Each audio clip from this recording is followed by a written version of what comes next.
were on Highway 49 headed back south from Kansas City, and up through the clouds.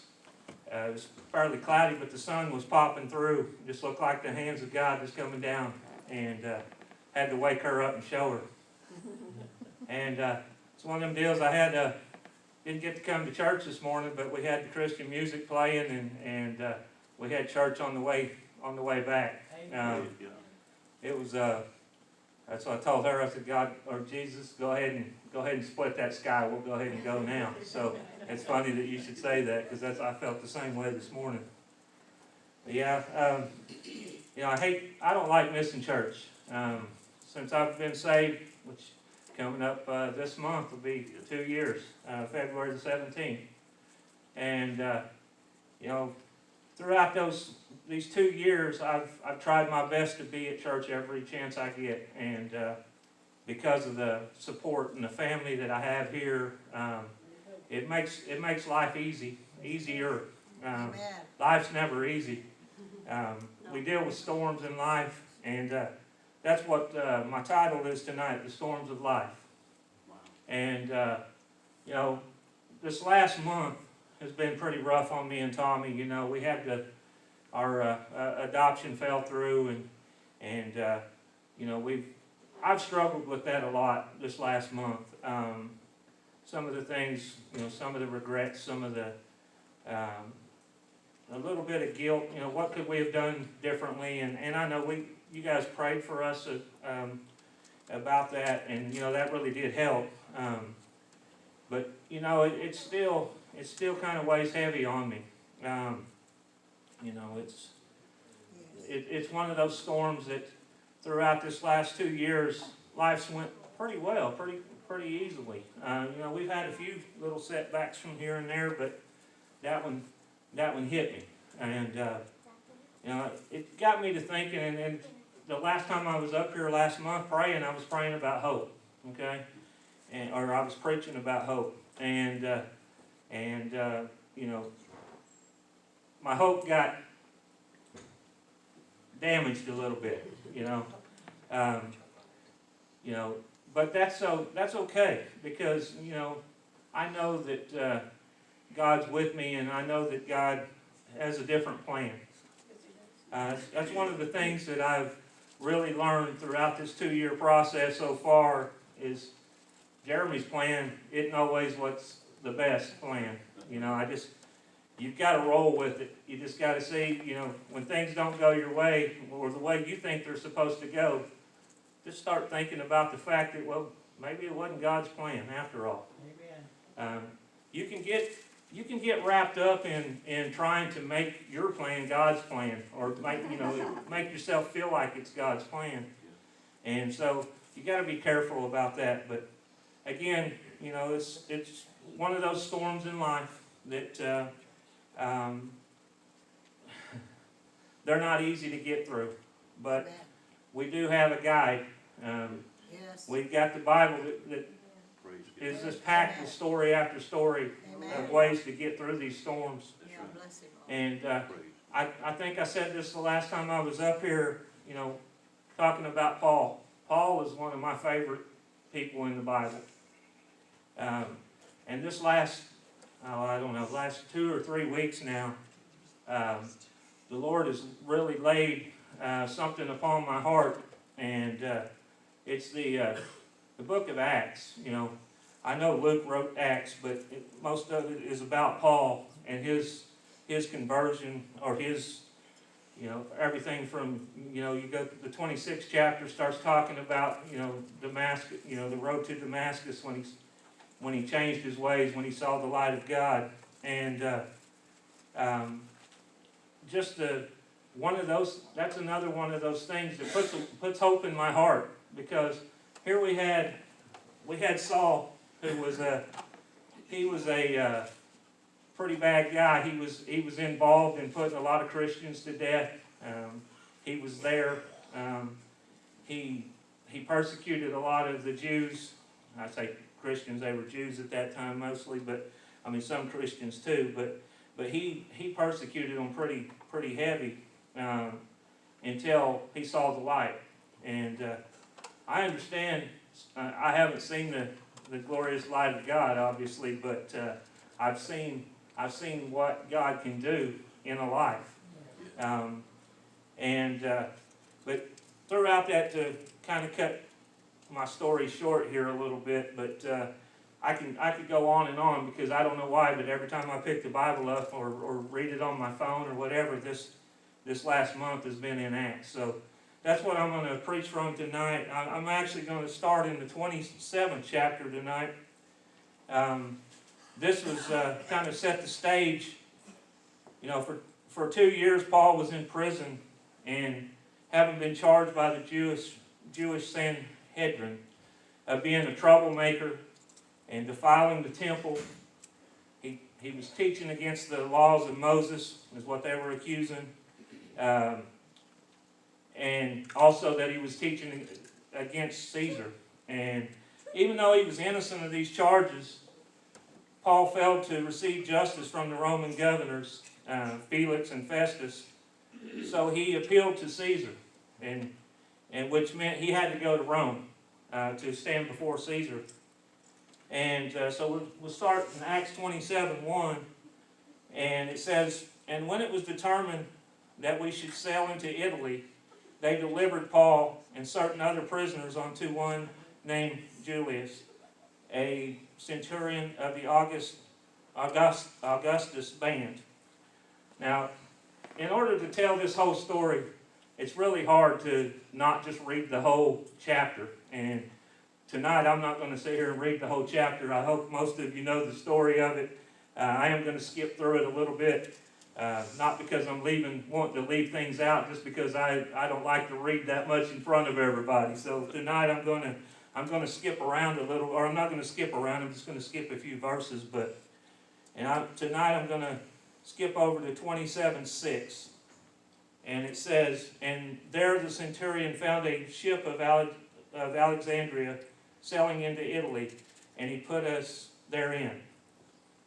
Then I'm going to skip over to Acts 27:9, and it says, "Now when much time was spent, and when sailing was now dangerous, because the fast was now already past, Paul admonished them. And he said unto them, Sirs, I perceive that this voyage will be with hurt and much damage, not only of the lading and the ship, but also of our lives. Nevertheless, the centurion believed the master and the owner of the ship more than those things which were spoken by Paul." Now again, I'm going to skip over a little bit to the 14th verse. It says, "But now, long after there arose against it a tempest wind called the Euroclydon. And when the ship was caught and could not bear up unto the wind, we let her drive." And so I made a note there when it says we let her drive. And it says when we were caught up in the wind, sometimes we get caught up in the storm, we get caught up in the wind. Sometimes we just kind of go with the flow. And that's not always a good thing. Because you can be blown in directions into places you don't want to be blown into. But again, I'm going to move on now to verse 18, and it says, "And we, being exceedingly tossed with the tempest, the next day they lightened the ship. And the third day we cast out with our own hands the tackling of the ship." Now right there on where it says, "with our own hands," I underline that, and I got to thinking about that. That kind of stuck out to me. With our own hands. That's kind of what I was talking about a while ago. When you're in the middle of a storm, instead of trusting God, a lot of times we have the tendency of trying to do things on our own, trying to fix the storm, trying to tame the storm with our own hands. And I think that's what that's saying right there. We cast out with our own hands the tackling of the ship. With our own hands, we can get ourselves into trouble with our own hands. And that's one of the things that I want to talk about tonight is trusting the Lord in that storm and kind of pulling my hands back and putting them in my pocket and let God do His work. And it says, and then move on to 20, and it says, when neither sun nor stars in many days appeared, and no small tempest lay on us, all hope that we should be saved was taken away. So there again, I was talking about hope the last time, and again I'm talking about a storm, and how in the middle of that storm you can lose hope. If you're not careful, you can. If you take your eyes off of God, you can lose hope. Yep.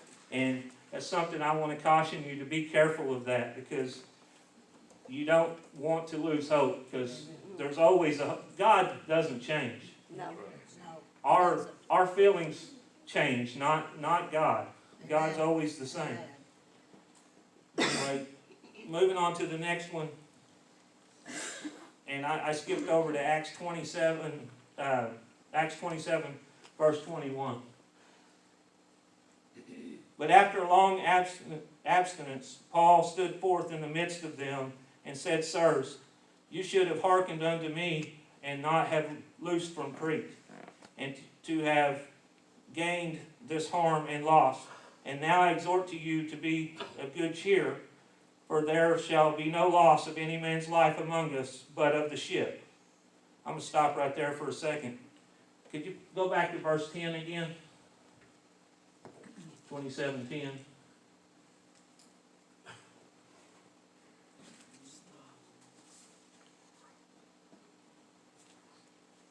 And again it said, and said unto them, Sirs, I perceive that this voyage will be with hurt and much damage, not only of the lading and the ship, but also of our lives.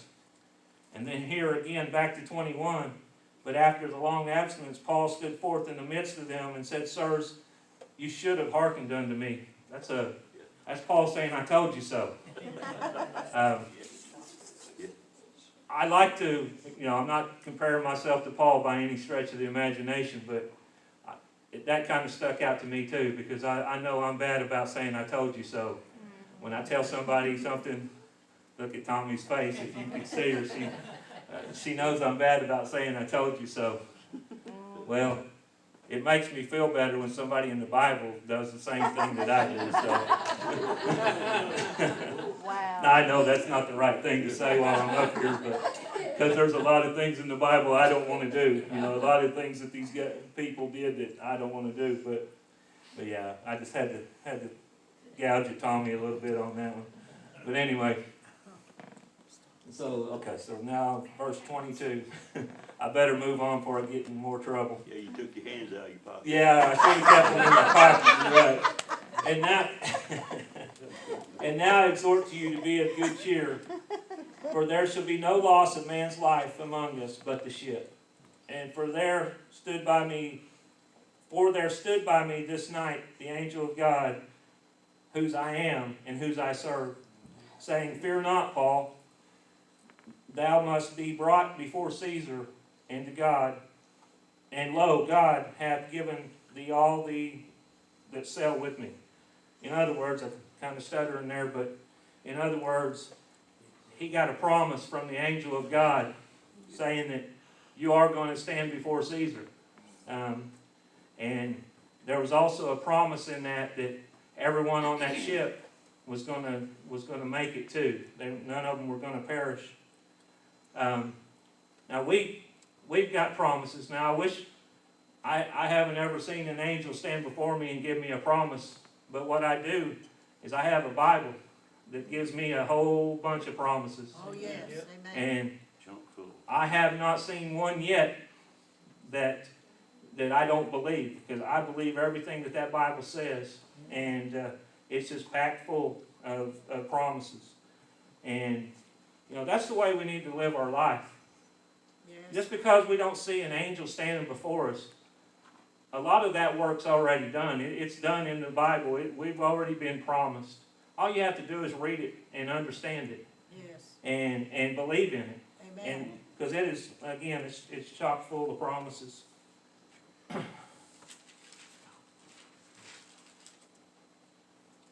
and again, I made a note there, same thing I just said, basically, Paul was given a promise that he would not die before standing before Caesar, and that all aboard would not perish. So, it didn't matter what was going on during that voyage, during that storm. He was going to get to the end result because he had the promise of God.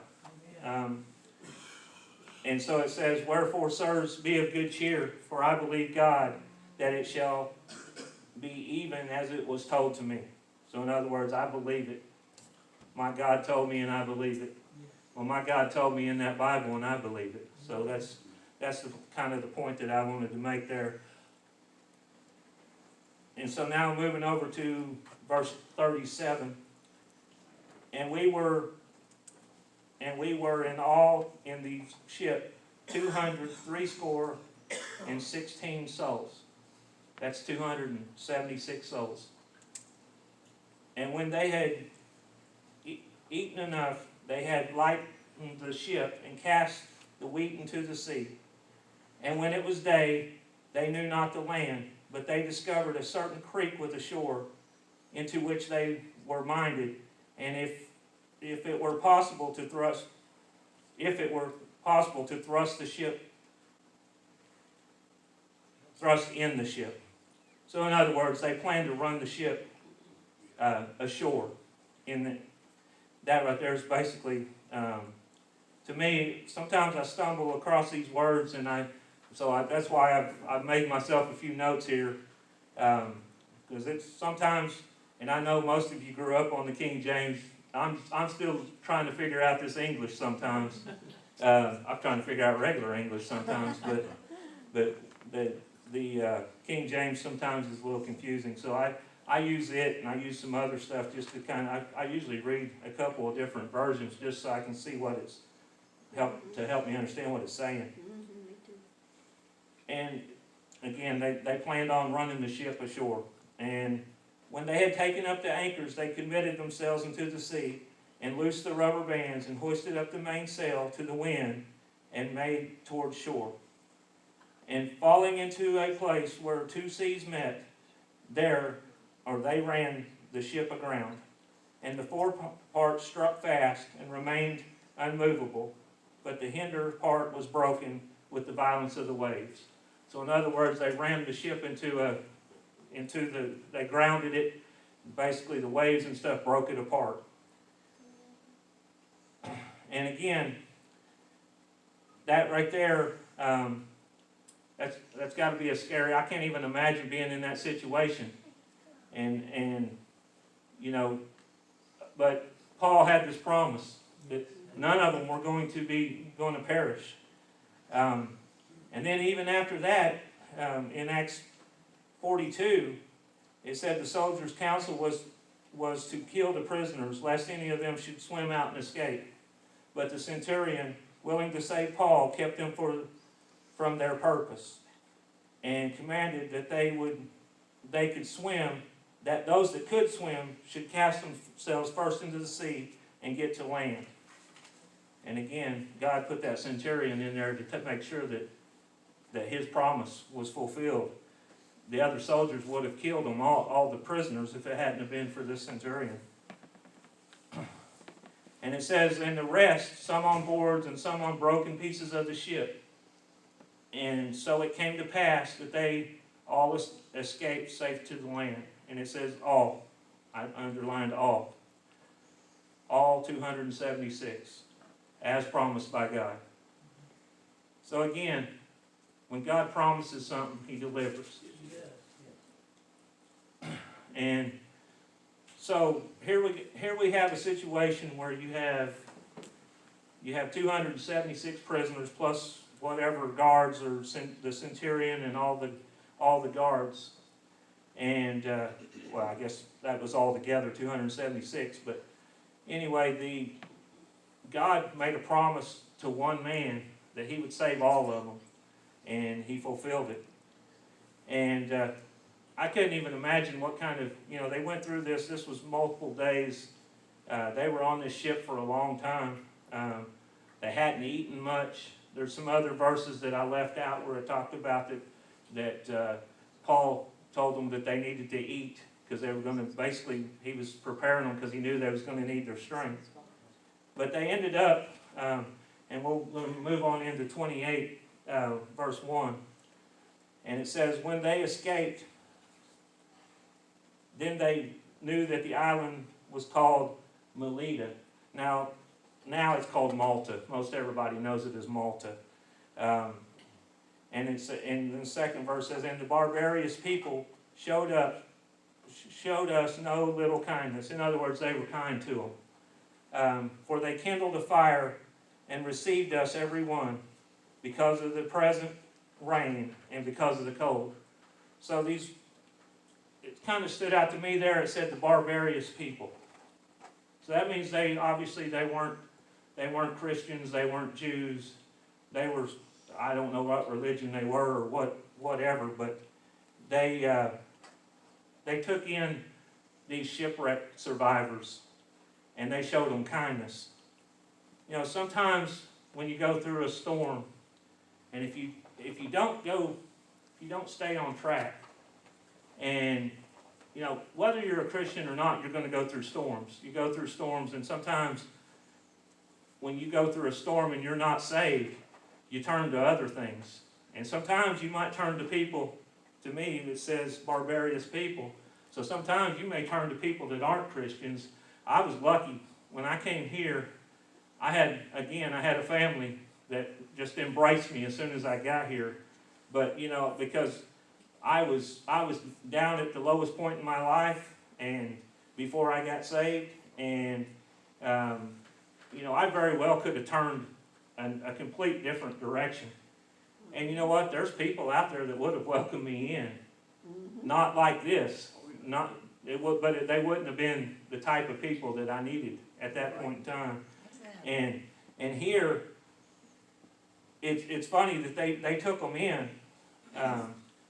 But you know, they really didn't know anything about them. But as they were showing them kindness, and moving on to verse 3, it says, and when Paul had gathered a bundle of sticks and laid them on the fire, there came a viper out of the heat and fastened upon his hand. So to me, that kind of stood out too. A viper. So in other words, he's gathering firewood. He reaches down, pick up a piece of firewood. A snake bites him. And I don't know, and it says a viper. Most vipers, if you think of a viper doesn't bite you and hang on. It usually bites and lets go. And this here is specifically, first of all, it says a viper, but then it said it fastened onto his hand. So I'm picturing he reached down, the snake's on him, and he has it on his hand. And this thing's hanging down. And it kind of made me start thinking about some things there too. So here, Paul just came through this shipwreck. Just come through this storm. He weathered the storm. He's on dry ground. He's got a fire. And the moment, you know, that right there I'm sure he was feeling great. That fire was feeling good, all of that. And then all of a sudden, the viper hits him. So to me, my head got to thinking about that.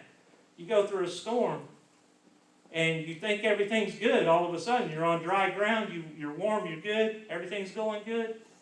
And then the viper comes. Well, when I think of the viper, I think of a snake, I think of Satan. So, just when things are starting to look up for Paul and his people, Paul gets bitten by the viper, by Satan in my mind. And I've seen that in life. I've seen people go through, even in the 2 years I've been here, I've seen people come in, get saved, and then before you know it, they're back out in the world. The viper got them. And that's very important. You've got to be careful. Even when you come in and you think everything's going great, even after you go through a storm and you survive that storm, you think things are looking up for you, you still got to be on guard. Yes. You still got to be watching for that viper, for that snake, for Satan. And then not only this snake didn't just bite him. Again, it hung on. So once Satan gets a hold of you, he's not just going to bite you and let go. He's going to hang on. But let's read on a minute. And when the barbarians saw the venomous beast hang on to his hand, they said among themselves, no doubt this man is a murderer, whom, though he hath escaped the sea, yet vengeance suffered not to live. So here they are. Again, these people, they don't know him, but they think, oh, okay, well, he just survived this, but whatever their God was, and I don't know what their God was, but whatever their God was, their vengeance got them, basically. That's what they're kind of thinking. Well, he did something wrong, whether it be karma or whatever. So he did something wrong. He's a murderer, he's something. That's what they think. But then, Paul, what does it do? We move on, and it said he shook off the beast into the fire and felt no harm. So, here you go. Satan's got a hold of you. Shake him off. Throw him in that fire. That's where he's going to end up eventually anyway. Shake him off. Amen. Get him off of your hand. Get him off of you. Get him off of your life. And the way you do that, you shake him off, but you reach out to God. And you say, God, here he is. The viper's got me. Help me shake it off. And that's what I'm thinking, and that's what I'm seeing when I'm reading this.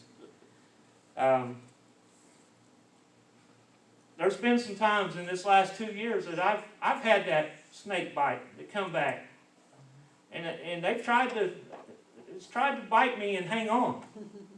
But that's why I come to this church every time these doors are open as much as possible. Not only that, but I do it at home too. Tommy can tell you, we pray all the time. But you cannot wait don't let that snake hang on your hand. Don't let Satan hang on to you. No. Don't let him wait till you get to church. Shake him off. Get him out. Get him in the fire. Right then. Right there. The blood of Jesus Christ, you call that on him, he's going to let go. That's right. And again, it says how they looked when he should have been swollen or fallen down dead suddenly. But after that, after they looked on a great while and saw no harm came upon him, they changed their minds and said that he was a god. Well, no, he wasn't a god, but he had God with him. Yeah. And this is another thing right here that stuck out to me. Another situation. Okay? I come in, I got saved. And again, don't misinterpret what I'm doing tonight. I'm not trying to toot my own horn, because I'm not by any stretch of the imagination. I'm not trying to brag about anything. But I very well could have came in here, got saved, and I've talked about this before standing up here. People are watching. Yes, they are. They're watching for that swelling, for that bite. They're waiting. If Satan grabs hold of me again, they're waiting to see if I fall over, or if I go back to my old ways, if I go to whatever. Amen. And I refuse to let that happen. That's good preaching. And this right here tells me, again, the Bible's alive. Yes, it is. This is why this last month, when I've read this over and over and over, and it's speaking to me every time I read this, and it's telling me that I'm trying to do the right thing, and it's directed me, and it's showing me the promises of the Lord. Amen. And it's showing me that even when that snake bites you, shake it off and go on. Amen. Shake it off and seek Jesus Christ on him. That's all there is to it. To seek Jesus on him. Amen. And again, I like the fact that he shook him off into the fire, because again, I know that's where Satan's going to end up. Yeah. Again, I haven't read the whole Bible all the way through. I've read, and I'm still eventually going to read all the way through it. But I do know the end of it. I do know who wins in the end. Yeah. And Amen. that's one of the things that really stands out to me as well. That's a promise. Yes, it is. That's not God might win. That's God wins. Yes. And if we're on his side, we win with him. Amen. And that, to me, Praise God. that is so wonderful. It is so comforting to me that I've got the promise. Yes, Each and every one of us here has the promise. yes. Each and every one of us in this world has the promise if they will just listen. Amen. If they will just learn to look for that promise. Not just look for that promise, but believe in that promise. Yes. And that promise is Jesus Christ. Yes. And at any point in time, it doesn't matter what attack comes against you, what storm comes against you. You have Jesus Christ. Amen. And He will. He doesn't always calm the storm. No. That's another thing that I wanted to. I was doing some other studying on it. I didn't put it into this, but Jesus doesn't always. There's times that He calms the storm, and then there's times that He helps you through the storm, just like this. Amen. He helps you get to that. You listen to His promise, and you stay true to it. And again, there's a part in here that I left out. There was a part where Paul talked about, some of them were trying to get the lifeboats and get on it. And Paul cautioned them, don't. No, you've got to stay with this ship because that's what God promised. You've got to stay on this course. Yeah. You can't veer off on your own and hope that you can make it through that storm because they wouldn't have made it through that storm. Stay true to the promise. Amen. Stay true to the Bible. Stay true to everything that's promised to you.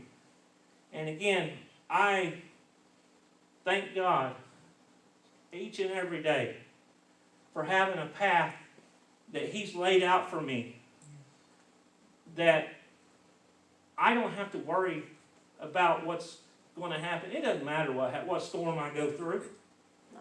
because in the end, as long as I stay true, I'm going to make it to the Amen. end. Amen. And again, this morning, when I saw that sunrise, and I said, Jesus, go ahead and split that eastern sky and let's just go. That's the easy way, and eventually that is going to happen. We all know that's going to happen. Yes. I hope, I hope some days I say, like this morning, let's do it now. Yes. There's other days that I know that we've got work that's not finished. Amen. We've got family, we've got friends, we've got people that we don't even know right now that we can still lead to the Lord. Amen. They all have a soul. Yes. And I listened to some of the guys back in the back talking, even the people that you don't like, the political parties that you don't like, those people, they all have souls. Yes. Yeah. indeed. Muslims have souls. Yep. All these other religions, all these ones that, atheists, whatever, they all have souls. Yes. Amen. And so, I know it's not easy to pray for them all the time. But if you have to, Yes. the Bible says you have to. And that's one of the things that